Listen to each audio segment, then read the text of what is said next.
Hi everyone, thank you for joining us. My name is Katie Stolman. I'm with O'Reilly Media, and I'll be your host for today's webcast. Today's event is sponsored by Keynote. Keynote is the global leader in cloud-based testing, monitoring, and analytics for mobile and web, optimizing the value of every digital interaction, enhancing user experience, and driving business value through online performance and quality. Keynote runs the largest cloud testing, monitoring, and analytics network in the world and collects over 700 million mobile and website performance measurements daily. Thank you again, Keynote. Our webcast today, Web Performance is a KPI, is being presented by Aaron Rudger. Aaron is a veteran in the web performance space with over 15 years of industry experience. As Senior Product Marketing Manager, Aaron leads the product vision, strategy, and evangelization for Keynote's industry-leading web and mobile monitoring solutions. Prior to Keynote Systems, Aaron held key marketing positions at Right90, BMC Software, Remedy Corporation, and iPrint.com. His cross-industry expertise in CRM, IT management, and e-commerce can be found in industry publications and technology blogs such as NBC News and Website Magazine. Aaron is also a frequent speaker at industry events like O'Reilly's Velocity Conference. I will turn the program over to Aaron in just a moment, but first let me go over a few housekeeping things to help you get the most out of today's webcast. First, you'll want to open the group chat widget if you haven't already done so. This is where we'll interact with each other during the event and where you'll submit your questions for Aaron. We find that our audience usually has a lot of good knowledge to share, so we encourage you to chat freely during the event. However, if you have questions for Aaron, please preface them with a capital Q so we'll know that it's for him and we can make sure he sees it for Q&A. You can also open, move, and resize any of the other widgets. If you would like to tweet from the Twitter widget, you'll need to give it permission to access your account.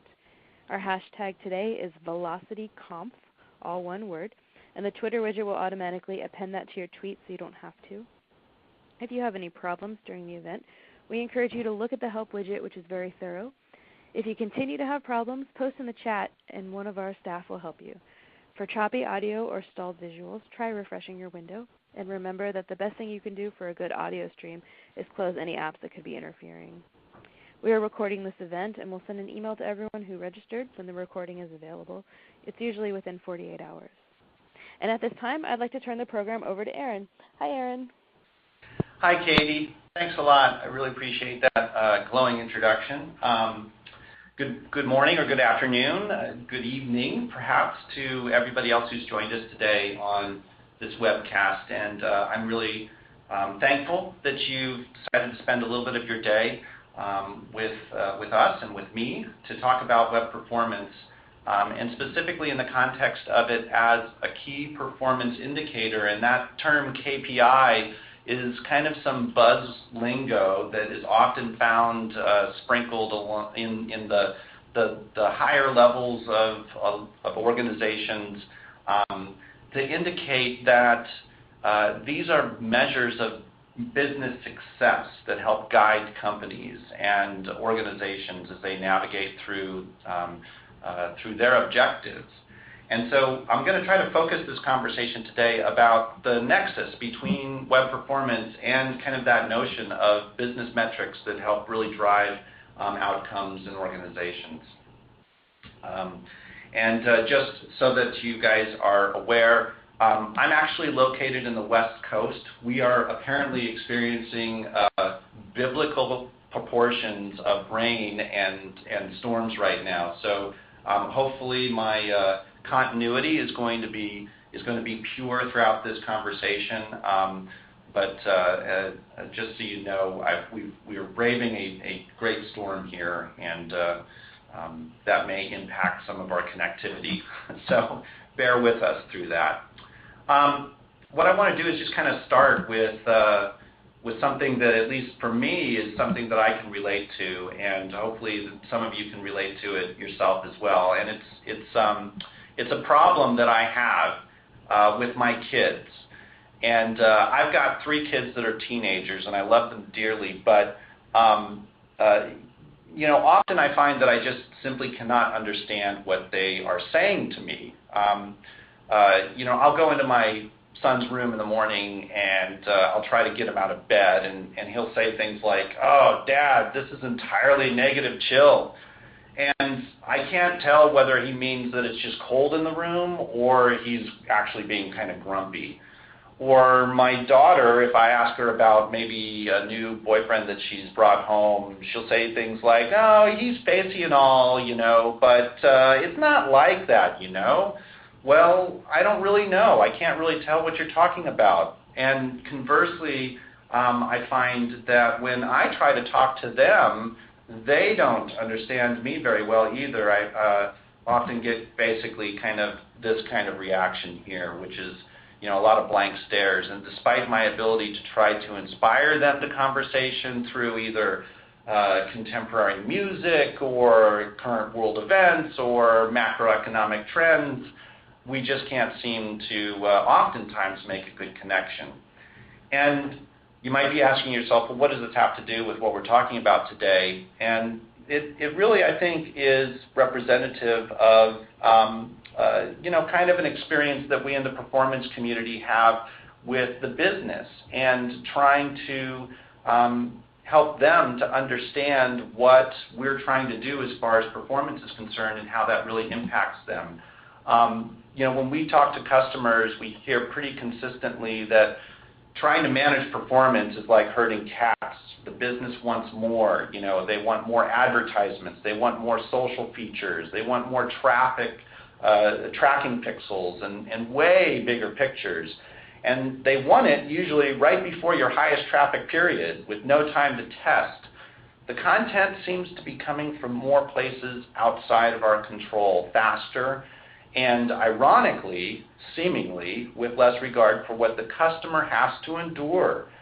One customer of ours in the media industry, they're a large automotive marketplace, they kind of likened this and compared his website to that one house in the neighborhood where about 50 cats live. And, there's a lady inside there that is, a little bit shady.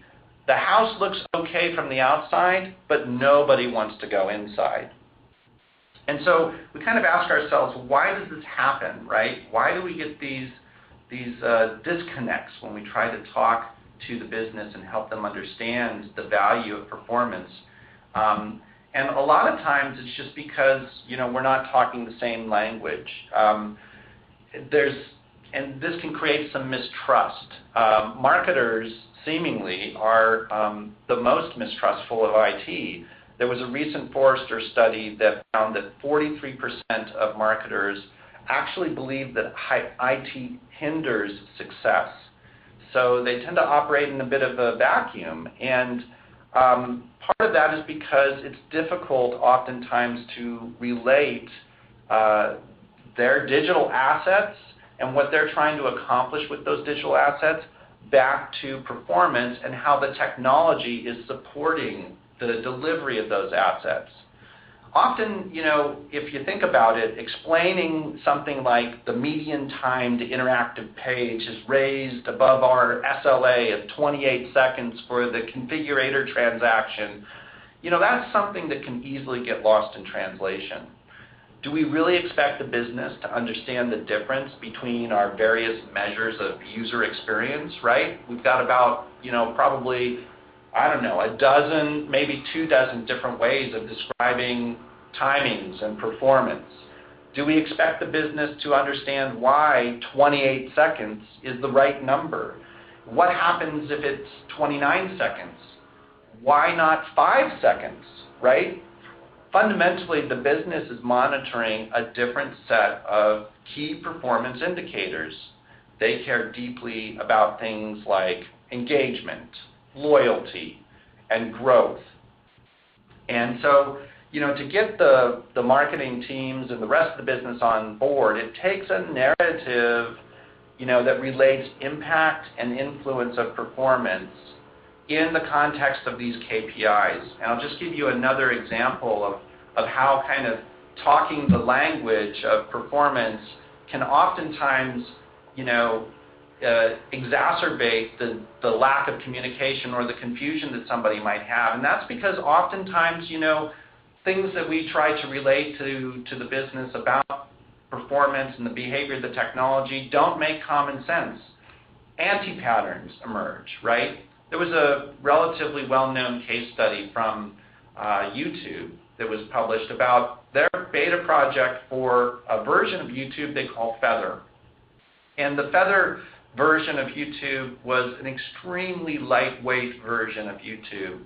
They actually were able to take and compress or reduce the amount of the page weight, the total page weight, from over a megabyte to less than 100 kilobytes.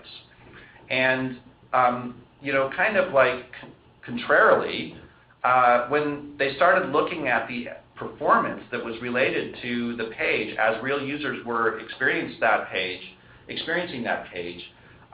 they noticed that the average page load time actually increased from 3 seconds to over 20 seconds.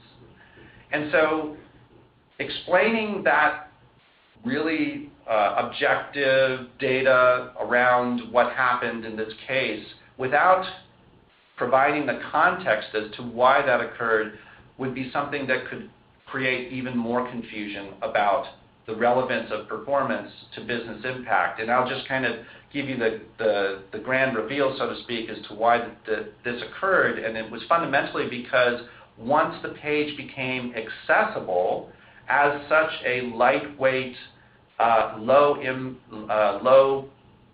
low-weighted page, users in geographies outside of the typical geographies that YouTube was servicing suddenly were able to access the page and the service. And once they were able to access the page and the service, they started trying to download videos and the rest of the content, and that's where the average time began to creep up. And so this was actually a great story about how performance and the reduction of the page size suddenly opened up new markets to YouTube, because now people who had very poor connections in locations around the world that really were poorly served by the internet now had an opportunity to access and engage with the content. One strategy that folks typically, we find that folks often typically use to help impress upon the business that performance is important, and it actually is, in fact, a key performance indicator for the business, is to use anecdotes from other companies that have run experiments that have basically proven and validated the fact that performance does have an impact on their bottom line or their top line. So we'll use stats like, in this case from Mozilla, that a reduction in median page time increased download conversions by a certain percentage. Another example that's commonly used is from the Obama campaign, where an increase in the speed of the page, the delivery of their contribution registration page, increased donations by a certain factor. We've also seen from the retail space that conversion does have a relationship with to page speed.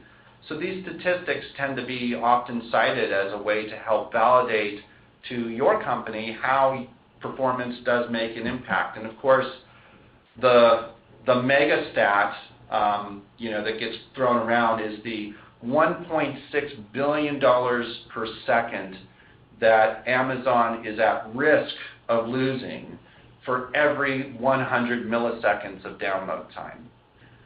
Well, the reality is that these statistics are great, and they're all valid, right? They're all very real. But they're all real and valid to each of the businesses that is being referenced here. The context of these points of proof for performance, unfortunately, is limited to the businesses that are being represented here. Your business is different. The way that you go to market is going to be different from the way that Amazon goes to market. Your business is going to be different from the way that Mozilla markets Firefox as a browser, right? And you're going to have your own unique set of key performance indicators. And so I think that's an important concept, and I want you to kind of just marinate on that. What are you doing? How are you thinking about performance relative to how it impacts your business?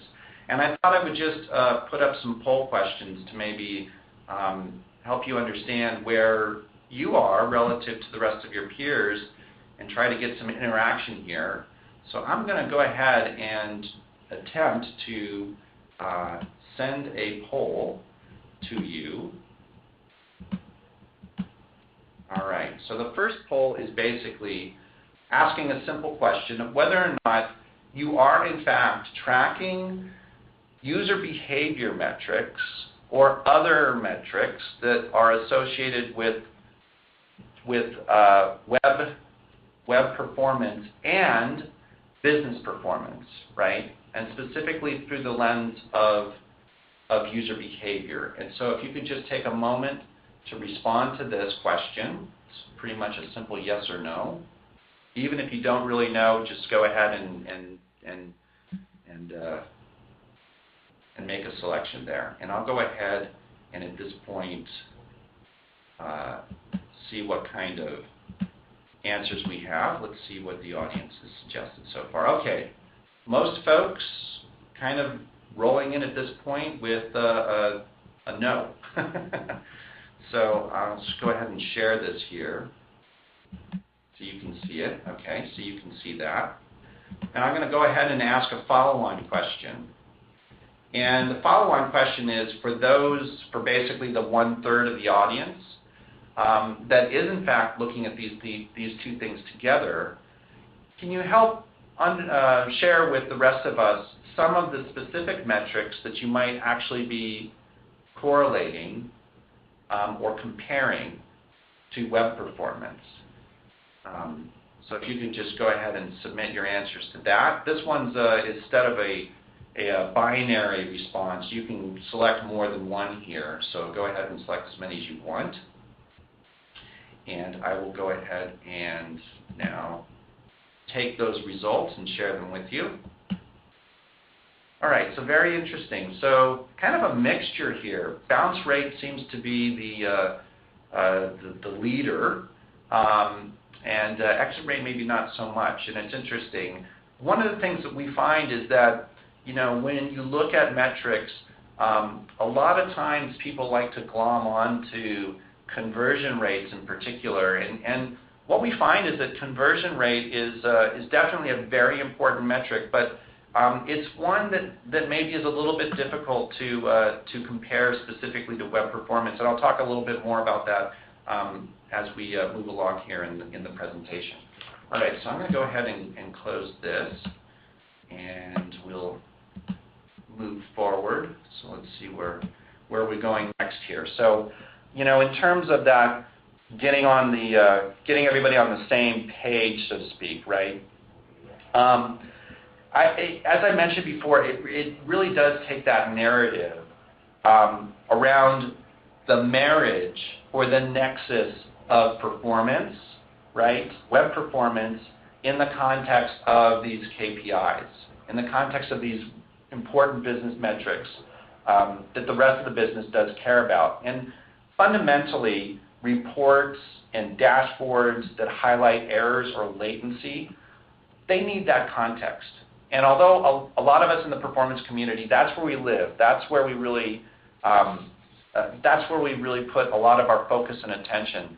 But showing a change in your website when you're rolling out a new version, let's say, or you're testing a new page or something like that, showing that change impacts time to first paint in combination with how that relates to exit rate, for example, right? Well, now you're talking in terms of abandonment. And folks in the marketing and the rest of the business, they can get their heads around that, right? Or when perhaps you have a slight increase in error rate, but you can show how that compares to a decrease in the average session length, which relates perhaps, if you're in the media industry, to the number of ad impressions that you can serve, right? Well, now we're talking about user engagement, and in the context of ad impressions, we're talking about revenue. And all of this is helping to create a return on digital story. And so that's where we really need to focus. That's what we want to talk about. And fundamentally, we believe at Keynote that one of the most important ways that you can do this, that you can begin to align the two areas, the two worlds, the two lingua franca, is through real user monitoring. So, real user monitoring, for those of you that are not familiar with us, is a technique for monitoring web performance that helps you to understand performance across the entirety of your web properties and even your mobile applications, right? And so through instrumentation, and today, as opposed to days past, and we'll go back 5, 10 years, let's say, right, in web performance monitoring, options for monitoring real user performance were fairly limited. But today, now, the great news is that really important advances in access to APIs that the modern browsers, with the exception of Safari, are now providing, give you and the business an opportunity to get a much clearer picture of web performance as it relates to your real users, how they're experiencing your pages and the interactions in your mobile applications through a fairly simple and straightforward, lightweight way. In the context of the web world, regardless of the device that the user is using, by simply inserting a piece of JavaScript onto your page, similar to tracking code that you might be using today for web analytics, now you can also use that similar technique to extract from the browser timings that relate to user experience, as well as, in certain cases, even the specific resources that are being called on the page, right, or specific JavaScript events that are running on the page. And the beauty of this is that it's a very lightweight and efficient and effective way to start monitoring that experience across the entirety of your properties, your web properties, and the entirety of your mobile application experience, regardless of where your users are accessing or requesting those digital assets, and regardless of the devices that the users are using to access those digital assets. And the beauty of this is that when you're able to understand web performance in this way, across the entirety of your user community, across all of your visitors or mobile app users, you can begin to understand how web performance correlates and compares to their behavior, and what the influence and the impact of, let's say, slow pages or slow third-party content are on key performance indicators that relate to what the business cares about, like exit rate or bounce rate or session length or conversion. Conversion is specifically a very unique metric in that it's not just a session-oriented metric or page-specific metric, but it's the combination of the session and the pages in the context of the user's journey. So by defining goals, which are fairly commonly used by the rest of the business through or via their web analytics tools, you can align and understand how the user journey and impact on performance as a user traverses through those key journeys is impacting their completion of those key user journeys. And so that's a really important and powerful capability. So at Keynote, we're excited because we've just recently introduced a new real user monitoring service that our customers, a number of customers today, are actually leveraging to understand their real user experience. And the nice thing is that we've definitely taken this approach to helping to align and compare the the influence of performance against the reality of how that impacts user behavior. And that's a very critical capability. Not only is it important to be able to analyze that, let's say, looking at it historically, but it's also important to be able to understand that right now, in the current moment. Because as users experience your digital assets, there's kind of a key moment of opportunity that you want to be able to ensure is as highly performing and available as possible. And the opportunity is to use that to protect whatever your business goals and outcomes are that you want to try to achieve with those business users as they experience your digital assets. It can be revenue, right? If you're a commerce provider, it can be those assets in terms of media assets like advertisements. It can be other goals and objectives. If you're an enterprise provider and you're trying to allow your employees to have access to certain critical applications so that they can be as efficient and effective as possible, right? You don't want those employees to not be able to accomplish their key tasks. And so there's a moment of opportunity when you want to be able to protect that kind of digital moment, right?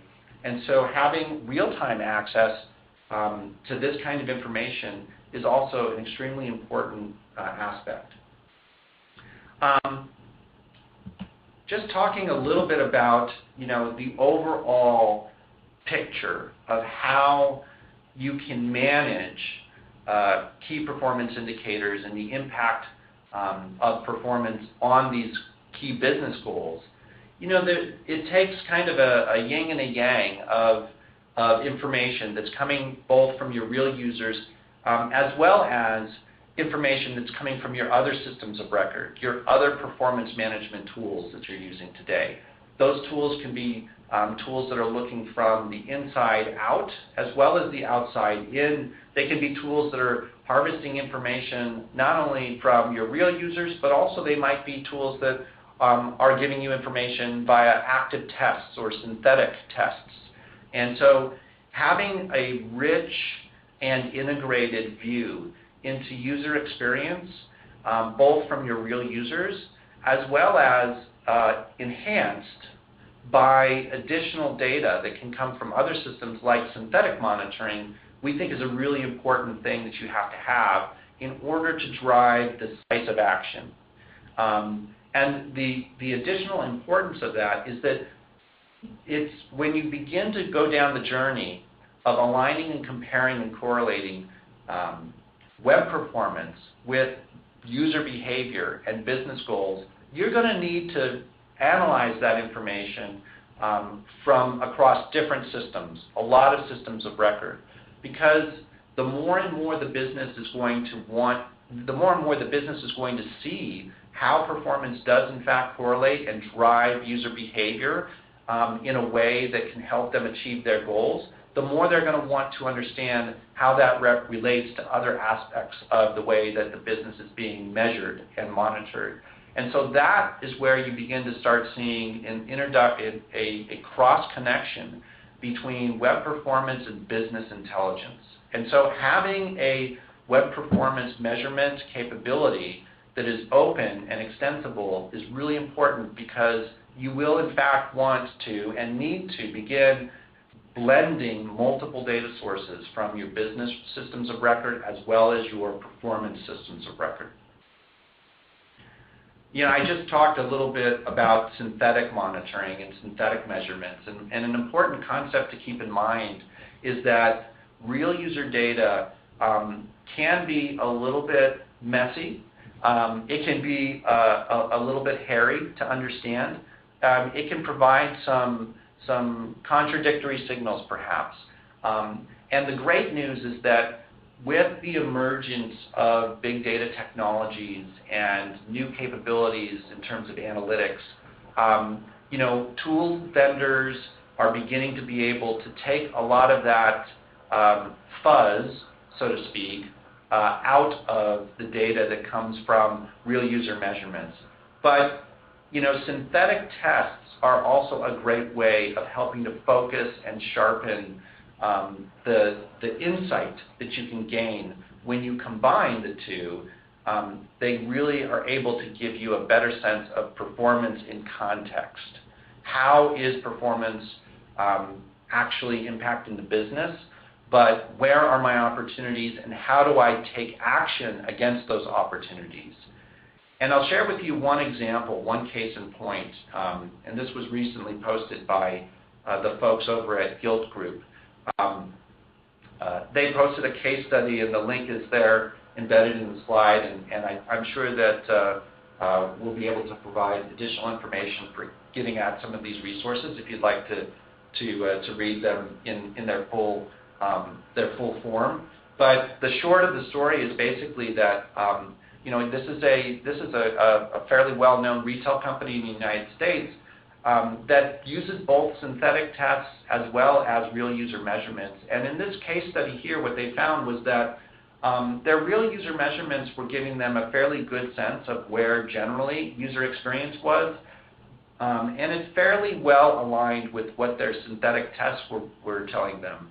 But because of the volume of the data and the kind of, I guess, fuzziness, so to speak, of real user data, they were unable to tell that a specific change that was released into or introduced into their production environment actually did have a very small impact on the overall user experience. It was difficult to see that in the totality of the real user data, but their synthetic tests were able to show that very, very, very nicely and very crisply. And that's because of the controlled nature of synthetic tests, they're highly sensitive to changes, to small changes in particular. Those changes that can be kind of washed out, so to speak, by the volume of the data that comes from your real users. And what's interesting in this case study here is that, again, they were able to, through the sensitivity of those synthetic measurements, identify a specific change that had occurred, and then introduce some very specific A/B experiments and tests into their production environment that help them to troubleshoot and remove or eliminate the negative impact of that one particular change, and then reclaim basically some of the lost ground, so to speak, in their performance. And that had a good impact on their overall user experience. What would have been very interesting in this case study would have been to see how additional segmentation of their real user data would have validated this change, and also aligning that to, again, the business indicators. How did that impact or influence that one change? Perhaps abandonment on that page, or perhaps even conversion, right? And so that would be an additional layer of data that can really drive home the point that performance actually is having a tangible impact on business. So I encourage you to look up this case study on your own.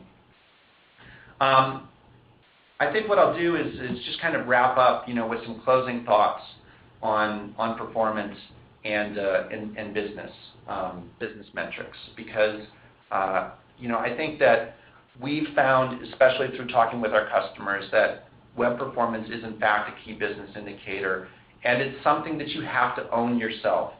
It's not enough to reference anecdotes from other people's experience and experiments in improving web performance. You have to claim that yourself, and you have to create systems of record and data that help substantiate in real time how your business is being impacted by the changes and optimizations that you're making in web performance. Only when you do that yourself can you actually make a claim that you're having a tangible impact on the business. And the value of doing that is not only to help drive your business forward, which is goodness generally, but it's also for helping to ensure that as a web performance practitioner, as an IT operations practitioner, you're having a good, solid, relevant relationship with the rest of the business. We had a conversation with another customer of ours recently where they talked about their journey, so to speak, in getting to web performance. And the conversation, these themes have emerged continuously throughout Velocity, we talk about establishing a culture of performance, right? My colleague Ben Rushlow and Sandy Clara this past summer talked about coming out of the bat cave, so to speak, if you're an IT person, to reach across the aisle and connect with your business peers. That's really super important. And this customer that I referenced earlier, they were talking about how in driving to their journey on performance, they really did find that it was necessary to take almost a Switzerland approach, to stand in the middle. Going back to that slide I showed earlier, the he said, she said slide, you need to be able to stand right in the middle. You need to stand right on that line and be able to speak both languages. And when you do that and you come together, it's actually very interesting, the dynamics that begin to occur, because the business begins to want more. The more they understand the value of web performance, the more they want information and data about how they can improve things. And the goodness of that is that it stops the throwing over the wall behavior that typically can occur when the business is trying to achieve to certain goals and objectives. They're under a lot of pressure to add more features, right? To find new ways of engaging their customers. And in receiving that, that can be a challenge. If it's just a simple, we are a service providing company or a service providing organization that accepts everything the rest of the business throws at us. The only way to change that behavior is to begin speaking a common language. And so I would definitely encourage you to understand how and to seek out ways and opportunities to put web performance in the context of customer behavior, in the context of all of your digital channels. It's not just enough to do it on web, but also mobile, and also to use competitive comparisons to help provide inspiration, right, and a sense of urgency as to making a change in behavior and making a change in the way that you operate. So I would encourage you to consider all these things. And I think with that, we'll go ahead and close. I'll just close and take any questions or commentary that folks might have from the audience. And Katie, I don't know if we've had any Q&A come in, but if we want to just kind of take a quick look-see around the panel, and if you want to just help out, that'd be great. Sure. We have a few questions already coming in. David asks, what constitutes a user behavior metric? Well, that's a good question. Some of the very common user behavior metrics that the rest of the business organization, the marketing teams are looking at, and they're using tools, like Google Analytics or Omniture or Web Trends, Kissmetrics maybe, very common tools that are probably implemented that you've probably seen on your pages, the tracking pixels that are in there, or the other JavaScript tags that are embedded in your pages for these services. And so those are providing information about, not only the amount of visitors that you have to your website, what are the page views that are occurring, but also timings around session length and the actions that users take, like when they come to a page for the first time and then immediately leave that page. And that can constitute something that's known as a bounce. Or when they're in the context of a session, they might be traversing multiple pages on your site and decide that they're going to leave that page. And at that point in time on that particular page, when they leave, these systems of record can basically track that and categorize that as something called abandonment, right? These are common ratios, and usually they're expressed in terms of percentages or ratios. Sometimes they can be expressed in absolute values, but those are the types of user behavior metrics that the rest of the business is kind of typically looking at, and so those would be the most common ones. Lee asks, what are you measuring and calling UX time? Yeah, so UX time, that's a great question. Probably a slap on the wrist for, again, going back to abbreviations. It's not a good best practice. So UX, we typically use that handle internally here at Keynote. And what that stands for is user experience. And so user experience time is basically what gets measured as when a user comes to request a certain page or a digital asset, let's say, the total time it takes for that page to be delivered and rendered inside of the browser. So it's the complete time from the initial request all the way to when all of the processing and the parsing of all the page elements have completed to the point where the page is fully rendered and all the assets inside of the page, even the JavaScript requests and asynchronous requests have been completed. What does bounce rate actually mean?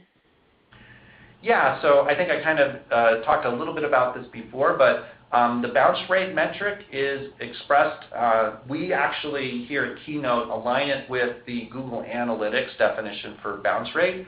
And it's literally it's a single page metric. It's expressed as when a user comes and starts a session on a single page and completes that session having left that single page. And so that's known as a bounce. And typically what the bounce rate gives you a sense of is, is that page, if the bounce rate is very high, is there some kind of indication, that can oftentimes be an indication that there's something on that page that's not quite right. It may be that the content is not good. It might be that the page is providing or expressing to the user an error. It could be, as well, that whatever the user was expecting to see on that page wasn't really there. In other words, I was hoping to find a page that was going to tell me all about how to survive a rainstorm of biblical proportions, but what I got was a page that talked about teddy bears. I'm probably going to bounce from that page. And in that case, that's not the page's fault, right? It's not the company's fault. It's not the web performance of the page's fault. It's just simply a misalignment of user expectations, and that's okay. And so bounce rate is just one good way of helping to begin to understand and drill into what are the dynamics associated with that page and the users that are coming to it. Jason asks, aside from the common metrics like conversion and bounce rate, what are some other interesting metrics that you feel are important to consider when selecting a RUM service? Wow, that's a great question. It's interesting. We were reading an article recently about, or there was an interview, I think, with the founder of Instagram. And he was talking about his currency, right, the currency of the business there. And I think that the answer to this question is really going to go back to your business and what is your business model and how does your business actually become relevant and successful based on its, your goals and objectives at the highest level. So for Instagram, their currency, quote unquote, is engagement. It's user engagement. And they measure that in a number of different ways. And it's not only the amount of time, so session length in that case would be very important, right? The amount of time that the user is interacting with their service, with their pages. But it also actually is defined additionally by the frequency with which the user is interacting with the service. So for them, engagement is not only the amount of time, total time that is spent in the session, but it's also the frequency from a daily standpoint with which the user is going to return to that service. So there's a notion of kind of like repetition or repeat visitors, right? And in their case, they actually measure it on the basis of daily retention. And so I think the question that needs to be first asked back to the business, what are the ways that you really look at how your currency is defined, right, for your business, and then backing from that into the capabilities that any particular RUM service may be able to support. David asks if you could point us to that study about marketers not trusting IT. Maybe you could tweet out a link or something. Yeah, absolutely. I'll tweet it out. It was actually a Forrester study that was done just this past year. So I'll absolutely tweet out the link to that. Super. Another question, how deep can you drive the data down to? By user, by region, with custom user tagging? By user, by region, with custom user tagging. So, it's the nice thing about most real user monitoring solutions is that the data that's being gathered, obviously there are timing, I shouldn't say obviously, there are timings that are being gathered by the browser that relate to the user's action within the page and how actually the user is continuing to interact with your particular content, your domain, over the course of the session, right, that's established there. And so there's a lot of really discrete timings. I won't get into the details of all of them. I think there's probably about like 20 different timings that exist. But additionally, because you also get data about the session itself and the user, although it's anonymous, right? Most RUM solutions do not collect personally identifiable information. I know that Keynote's solution in this space does not. We do collect anonymous information about the user. So that would include things like the IP address, right, for the user. And then when you have that, you can do additional lookups on the back end to understand, well, where is that user coming from? What geographical location is that IP address originating from? And even moreover, if it's listed to a specific organization and it's not just an individual consumer who might be looking at things from home or if they're on a mobile device, out and about at the mall, let's say, but it's somebody in an office and is actually sitting at a desk and is accessing the internet over their corporate connection, then you can even get information about that particular connection. Obviously, that would include the ISP that it's flowing through, if it's for example, if it's a consumer. And so that's a lot of the additional information that you can get. There are additional, I should say, with the, there is an additional timing that's available that you can instrument in your page that can be accessed through most real user monitoring sessions. It's something called user timing, which is essentially a custom metric. Of all of the metrics that I kind of discussed that relate back to web performance and the timing of user experience, again, they relate to some of the common ones that most people are going to be familiar with if you are, for example, if you use web page test, right? Those are going to be like time to render and time to interactive, the DOM completion events and things like that.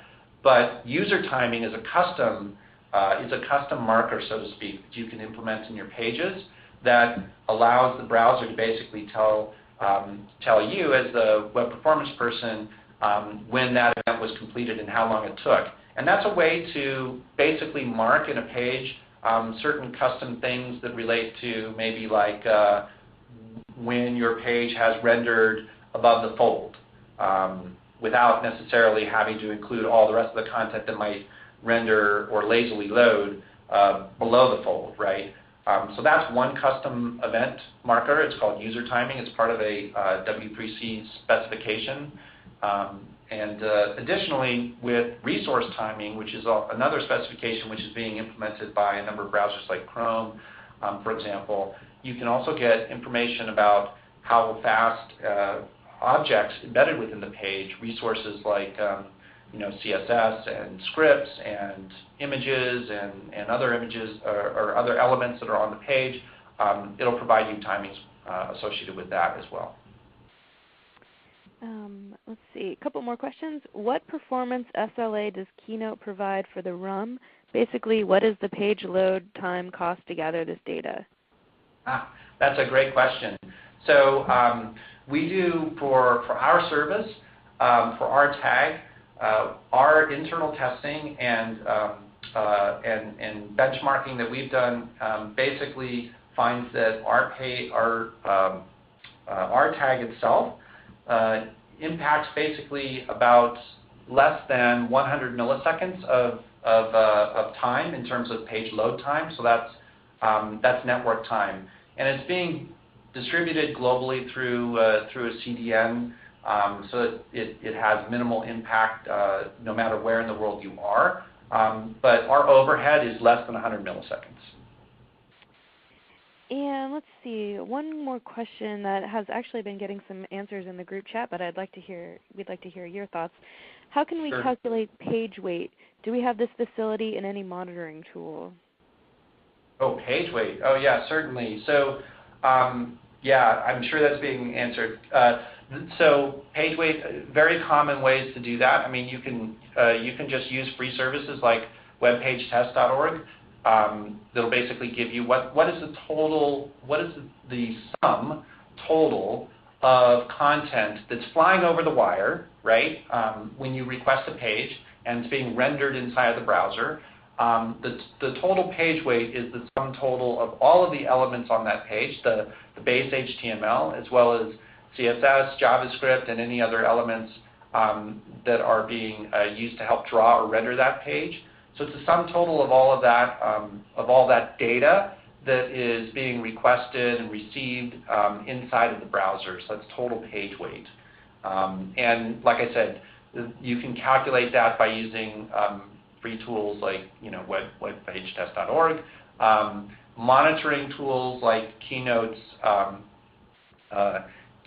synthetic monitoring service, also commonly provide that data. Not only is it typically provided for individual tests, but you can start even looking at it in different ways where you can divide up your page weight by common categories like, as I mentioned, only the base HTML versus the CSS versus your scripts versus your image objects versus other objects that might be embedded in the page. And so, commonly that's a good way of even looking at it, especially over time, to manage and understand changes that are being applied in your production environment, in terms of content changes, and relative to how that is impacting or influencing, your outcome in terms of page performance, right? Render time, UX time, time to first paint, things like that.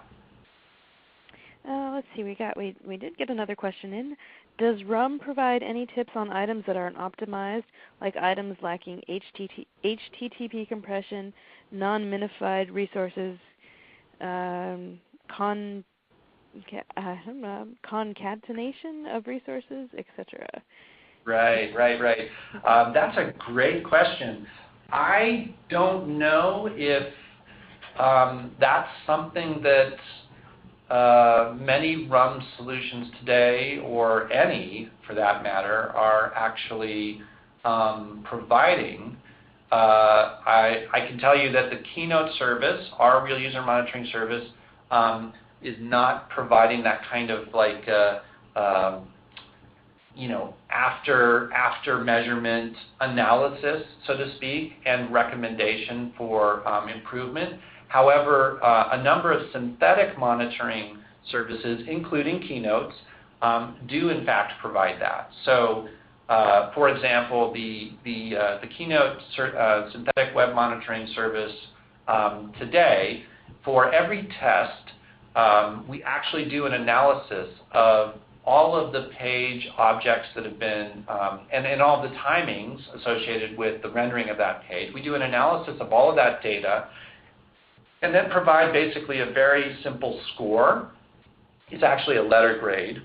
And if you look at you can then drill down into that score or letter grade to look at very specific scores based on a number of common techniques which were referenced in that question, right? Like concatenation or conversion, let's say a conversion of data into a data URI as opposed to separate objects, or whether or not you're using, you're minifying objects and items in your page, or whether or not you've concatenated multiple CSS files into a single CSS file, or JavaScript files, for example, as well, right? So we will do analysis of all of those aspects of that particular page when that test was run, and then summarize that in plain English recommendations for you so you can understand, oh, I can see my letter grade in this case, for the past 24 hours, my letter grade for my page used to be an A, but now all of a sudden it dropped to a C.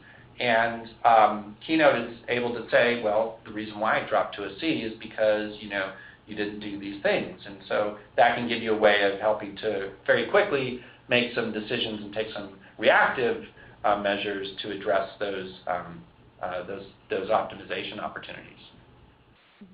And then one last question from Andrew. Are there performance guidelines on the optimal size of images, pages, etc.? Wow. There have been guidelines. There are guidelines, right? And actually, we've Keynote, for example, I will just reference to you. We have a great, very detailed white paper that we published specifically on, for example, mobile web performance, with some specific recommendations, for example, for image size or for number of requests, right? Things like that. And so I can tweet about that as well. That's a good resource to reference. It's interesting. Your users today are coming at you from all sorts of different devices and form factors and kind of conditions, right? Situational conditions. Mobile is now something that's a given. And just as an anecdote, Walmart published that over Cyber Week, right, 70% of all of their traffic came from mobile devices. So mobile is one of the things you need to think about first and foremost in your page construction. And so kind of designing with that in mind and referencing these guidelines for how should a set of digital assets be experienced from a mobile user's perspective, I definitely encourage you to think about that very carefully. And so referencing some of the guidelines that Keynote has published in that area, I think would be a good first place to start. But it also depends on your business goals and your objectives and how do you want to create a user experience. And that user experience can be conditional.